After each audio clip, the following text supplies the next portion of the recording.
Raiders versus the Seahawks. I would expect the Raiders' offense to be relatively strong. I would expect Seattle's offense to be relatively strong. Neither defense seems to be able to do anything. The Legion of Boom doesn't exist anymore, and the Raiders gave away their best defensive player.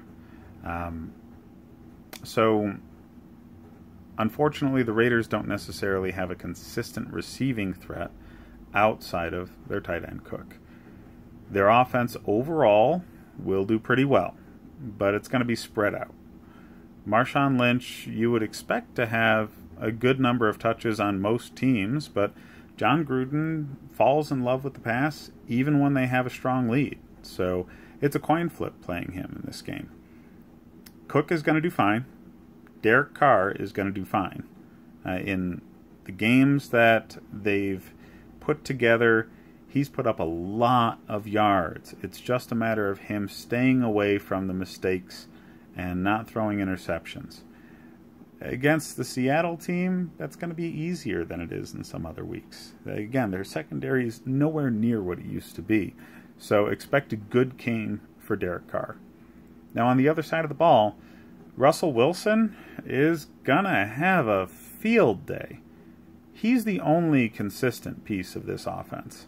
He can run it when he needs to. He can throw it very well. He's got a number of targets that he trusts. And they don't really have a consistent running attack. They've been trying to do a committee. Carson's definitely the most talented player in that committee and should get a better workload.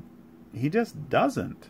They're always giving red zone carries to other players or trying to put other people in there. It's like almost what happened in the quarterback position with the Vikings last year. They just don't like the guy, and instead of recognizing that he's the best talent, they're just continually trying to avoid putting the whole game on his shoulders. So Carson should be an alright play. He'll be a running back 2-3.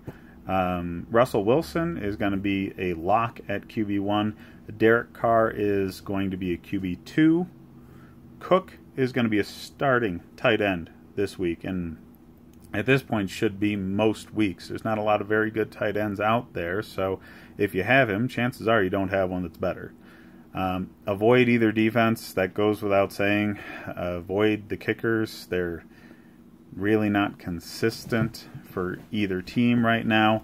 And yeah, like and subscribe for more consistent fantasy football implications. Every week we're doing this, breaking down each game with its fantasy football implications. Check out the rest of the videos for this week, and check out my Instagram at @TheNerdySportsFan.